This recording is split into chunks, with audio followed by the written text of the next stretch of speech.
1000 కోట్ల దేవతల అనుగ్రహంతో రేపు ఏకాదశి నుండి ధనస్సు రాశి వారికి అదృష్టమే అదృష్టం, నమ్మలేని పెను మార్పులు వీరి జీవితంలో కలగబోతూ ఉన్నాయని చెప్పడంలో అసలు సందేహం అయితే లేదండి. అసలు రేపు ఏకాదశి నుండి కూడా ధనస్సు రాశి వారి జీవితం అనేది ఏ విధంగా ఉండబోతోంది, వీరి జీవితంలో కలగబోయే పూర్తి మార్పులు ఏమిటి, వీరి విద్య, ఉద్యోగ, వ్యాపార, వైవాహిక జీవితాల్లో ధనస్సు రాశి వారికి ఏ విధమైన మార్పులు కలగబోతున్నాయో మనమైతే ఇప్పుడు క్లియర్గా తెలుసుకుందాం. అంతకన్నా ముందుగా మీలో ఎవరైనా సరే కొత్తగా కనుక మన ఛానల్ని చూస్తున్నట్లయితే తప్పకుండా వీడియోని లైక్ చేయండి, తప్పకుండా మన ఛానల్ని సబ్స్క్రైబ్ చేసుకోవడం మర్చిపోకండి. సబ్స్క్రైబ్ చేసుకోవడంతో పాటుగా పక్కనే ఉన్న బెల్ ఐకాన్లో ఆల్ని ట్యాప్ చేయండి. ఈ విధంగా చేయడం ద్వారా మేము పెట్టే ప్రతి వీడియో కూడా మీకు నోటిఫికేషన్ రూపంలో కనబడుతుంది, మీరు మిస్ కాకుండా మన వీడియోని చూడగలుగుతారు. ఇక వీడియోలోకి వెళ్ళిపోయి ధనుస్సు రాశి వారి గురించి తెలుసుకుందాం. మూల 1, 2, 3, 4 పాదాలు, పూర్వాషాఢ 1, 2, 3, 4 పాదాలు మరియు ఉత్తరాషాఢ 1వ పాదంలో జన్మించిన వారు ధనస్సు రాశికి చెందుతారు.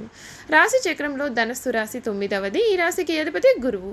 ధనస్సు రాశిలో జన్మించిన వారు సన్నగాను, పొడవుగాను, విశాలమైన నుదురు, పొడవైన ముక్కును కలిగి ఉంటారు. వీరి మనస్సు చాలా నిర్మలంగా ఉండి నిష్కల్మషమైన మనస్సుతో కల్లాకపటం లేకుండా మాట్లాడుతూ మిత్రులకు ఎప్పుడూ కూడా ఉపయోగకరం చేయడానికి వీరు ముందే ఉంటారు. ధనస్సు రాశి వారికి ఆత్మగౌరవము, స్వయం ప్రతిపత్తి అధికము. స్వవిషయాలను ఇతరులకు అవసరమైన మేరకే తెలియజేస్తారు. సొంత విషయాలు ఇతరుల యోగ్యము వీరు అంగీకరించరు. ఆధునిక విద్య, ప్రత్యేకమైనటువంటి విద్య పట్ల ఆసక్తి ఉంటుంది. వినూత్న వ్యాపారాలలో వీరు రాణిస్తారు. మేధస్సుతో ఉన్నత స్థానాలను సాధిస్తారు. సంఘంలో మంచి పేరు ప్రతిష్టలు కలిగి ఉంటారు. ధనస్సు రాశి వారికి దైవభక్తి, మంత్రోపాసన మొదలైన విషయాల యందు ఆసక్తి ఉంటుంది. అంతరాత్మ సాక్షికి విరోధంగా ఏ పనిని కూడా చెయ్యరు. పెద్దల పట్ల భక్తి శ్రద్ధలు కలిగి ఉంటారు. న్యాయము, ధర్మము, సహధర్మము ఇవన్నింటినీ పరిగణలోకి తీసుకుంటారు. అవకాశము ఉండి సహాయం చేయలేదని నింద వీరు భరించాల్సి వస్తుంది. ధనుస్సు రాశి వారికి ఉన్నత స్థితిలో ఉండి కూడా అయిన వాళ్ళకు ఏమీ చేయలేకపోయామే అన్న భావన కలుగుతుంది. సమాజానికి భయపడి అడ్డగోలుగా సహాయం చేయలేరు. ఆత్మీయుల ప్రతిభ పాఠవాలు సాధించాలని కోరిక ఉన్న వాళ్ళు ఆశించిన స్థాయిలో పరిజ్ఞానమును సాధించలేరు. వారిని ఏ విధంగా అందరం ఎక్కించాలో తెలియక వీరు చాలా ఇబ్బందులు పడుతూ ఉంటారు. ధనస్సు రాశి వారు ధనము కొరకు ప్రాధేయపడరు. ధనమే వీరి చుట్టూ తిరగాలని అనుకుంటారు. ఆడమగ అన్న తేడా లేకుండా అందరినీ కూడా సమంగా చూస్తారు. జ్యేష్ఠ సంతానం విషయంలో జాగ్రత్త అవసరము. ఇతరులకు మంచి సలహాలను నిజాయితీగా చెప్తారు. ఆ సలహాలను పాటించాలని ఒత్తిడి చేయకుండా వారి యొక్క విచక్షణకి వదిలివేస్తారు.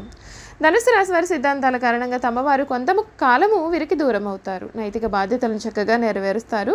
సోదరి వర్గానికి చేసే సహాయము విపరీతాలకు దారితీస్తుంది. ఎవరు ఏమనుకున్నా ధనుస్సు రాశి వారు మారకుండా వారి సిద్ధాంతాల కొరకు వీరు జీవిస్తారు. అధికార పదవులకు ఎంపికవుతారు. సమాజంలో ఎందరికో జీవనోపాధిని కూడా వీరు కల్పిస్తారు. ఈ ధనుస్సు రాశి వారికి ఈ సమయంలో వీరు కోరుకున్న కోరికలన్నీ కూడా నెరవేరుతాయి. అన్ని విషయాల్లో కూడా అనుకూల వాతావరణం అయితే కనపడుతుంది. మీరు ఊహించని విధంగా మీ జీవితం అనేది పూర్తిగా మారబోతూ ఉంది. మీకు ఉన్నటువంటి ప్రయత్నాలు అన్నీ కూడా ఫలిస్తాయి. బంధువుల సహకారం మీకు అందుతుంది. ఒక శుభవార్త మీకు చాలా మనోధైర్యాన్ని పెంచుతుంది. సమాజంలో పేరు ప్రతిష్టలు కూడా పెరుగుతాయండి. దైవారాధన అనేది మీరు అసలు మానవద్దు. అభ్యాసపూర్వక ప్రయత్న సిద్ధి ఉంటుంది. కీలక విషయాల్లో మనోధైర్యంతో ముందుకు సాగినట్లయితే ఉత్తమ ఫలితాలు వస్తాయి. ఉద్యోగ వ్యాపారాలలో మధ్యమ ఫలితాలు ఉన్నాయి. ఆర్థికంగా శ్రమ పెరగకుండా చూసుకోవాలి. నూతన ఆలోచనలతో మంచి కార్యక్రమాలను ప్రారంభిస్తారు. అధికారుల వలన మేలు జరుగుతుంది. బంధుమిత్రులతో చాలా ఆనందంగా మీరు కాలాన్ని గడుపుతారు. ఉత్సాహంగా పనిచేయడం ద్వారా చిన్న చిన్న ఇబ్బందులు ఉన్నా అవి ఏవి కూడా మీ యొక్క అభివృద్ధికి అడ్డురావు. నమ్మించి మోసం చేసేవారు ఉన్నారు. అనుభవజ్ఞుల సలహాలతో చేసే పనులు అన్నీ కూడా పూర్తి అవుతాయి. ఆధ్యాత్మికంగా ఎక్కువ సమయాన్ని గడపడం ద్వారా మనోబలం అనేది పెరుగుతుంది.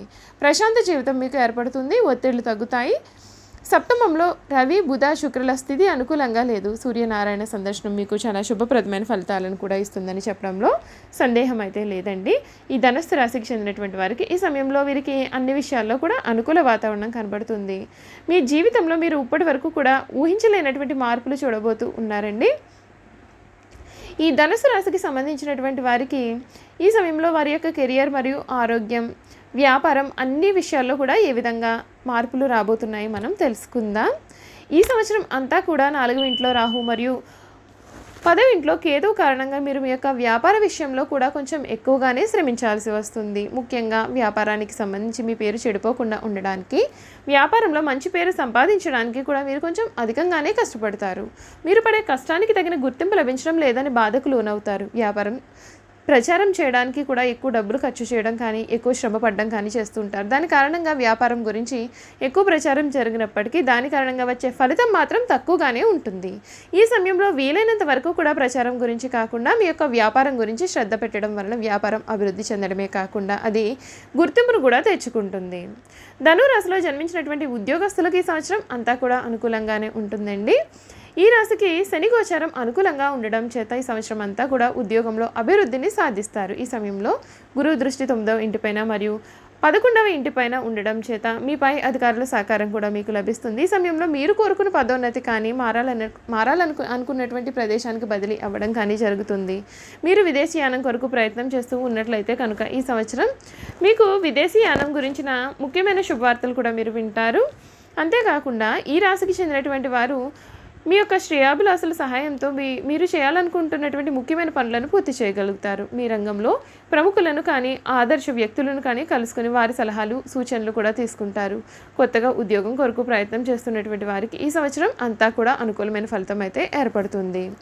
ఈ సంవత్సరం అంతా రాహు గోచారం 4వ ఇంట్లో మరియు కేతువు గోచారం 10వ ఇంట్లో ఉండడం చేత ఈ సమయంలో అంతా కూడా ఈ రాశి వారికి ఉద్యోగం విషయంలో కొంత ఆందోళన గురయ్యే అవకాశాలు అయితే ఉన్నాయి. మీ ఉద్యోగం పోతుంది అనే భయంతో కానీ లేదా చేసిన పనికి తగిన పేరు రాదనే భయంతో కూడా మీరు ఎక్కువగా కష్టపడి పని చేయడం చేస్తూ ఉంటారు. దాని కారణంగా మీరు శారీరకంగా మరియు మానసికంగా కూడా చాలా అలసటకు గురి అయ్యే కారణాలు అయితే ఉన్నాయండి. ముఖ్యంగా గురువు గోచారం మధ్యమంగా ఉండడంతో ఈ సమస్య ఎక్కువ అవుతుంది. ఉద్యోగం విషయంలో అతి జాగ్రత్తలు తీసుకోవడం చేస్తూ ఉంటారు. దాని కారణంగా మీరు మంచి పేరు వచ్చినప్పటికీ మీ భయం కారణంగా ఆ ఆనందాన్ని అనుభవించలేరు. 4వ ఇంట్లో రాహు గోచారం కారణంగా మీరు ఈ సంవత్సరం ఉద్యోగం కారణంగా ఇంటికి దూరంగా ఉండాల్సి రావడం కానీ లేదా ఎక్కువ సమయం మీ యొక్క కార్యాలయంలో లేదా ఉద్యోగ బాధ్యతలతో గడపడం కానీ చేస్తూ ఉంటారు. దాని కారణంగా ఇంటికి దూరం అయ్యే అవకాశాలు కూడా కనబడుతున్నాయి. అయితే శని గోచారం అనుకూలంగానే ఉంటుంది కనుక మీ కుటుంబ సభ్యులు మిమ్మల్ని అర్థం చేసుకుని సహకరించే సమయం కూడా మీకు కనిపిస్తూ ఉంది. దగ్గరలోనే కూడా ఉందని చెప్పడంలో సందేహం అయితే లేదండి. చూసారు కదండి, ధనుసు రాశి వారి గురించి మనం అన్ని విషయాలు కూడా తెలుసుకున్నాం కదా. ఇక వీరు చేయాల్సినటువంటి జాతకపరమైన పరిహారాల గురించి కూడా మనం ఇప్పుడు పూర్తిగా తెలుసుకుందాం. ధనుసు రాశికి చెందినటువంటి వారు ఎరుపు రంగు దారంతో మీ మెడలో వెండి లేదా రాగితో చేసిన దుర్గా బీజంత్రం లాకెట్ను ధరించండి. ప్రతిరోజు సూర్యునికి నీటిని అందించండి. నవధాన్యాలను ఆలయ పురోహితులకు దానం చేయండి. ఆహారాన్ని నల్ల దుప్పట్లను పేదవారికి యాచకులకు పంచి ఇవ్వండి. వీలున్నప్పుడల్లా రాహు మంత్రాన్ని 108 సార్లు జపించండి. భిక్షాటన కోసం యాచకులు మిమ్మల్ని సంప్రదించినట్లయితే ఎల్లప్పుడూ వారి కోసం ఏదైనా ఇవ్వడానికి ప్రయత్నం చేయండి. యాచకులను ఎప్పుడూ కూడా నిరాశపరచవద్దు. ఇలా చేయడం వలన మీకు మంచి ఆర్థిక ప్రయోజనాలు కూడా కలుగుతాయి. సాధువులు, అర్చకులు, పూజారులు మరియు ఇతర పవిత్ర వ్యక్తులను ఎప్పుడు కూడా గౌరవించండి. వారితో ఎప్పుడు గొడవలు పడకండి. వారితో కఠినంగా కూడా ప్రవర్తించవద్దు. చూశారు కదండి, ధనుసు రాశి వారి గురించి ముఖ్యమైన విషయాలు అయితే మనం తెలుసుకున్నాం కదా. ఈ వీడియో కనుక మీకు నచ్చినట్లయితే తప్పకుండా వీడియోని లైక్ చేయండి. తప్పకుండా మన ఛానల్ అయితే సబ్స్క్రైబ్ చేసుకోవడం మర్చిపోకండి. సబ్స్క్రైబ్ చేసుకోవడంతో పాటుగా పక్కనే ఉన్న బెల్ ఐకాన్లో ఆల్ ట్యాప్ చేయండి. ఈ విధంగా చేయడం ద్వారా మేము పెట్టే ప్రతి వీడియో కూడా మీకు నోటిఫికేషన్ రూపంలో కనబడుతుంది. మీరు మిస్ కాకుండా మన వీడియోని చూడగలుగుతారు. Thank you for watching.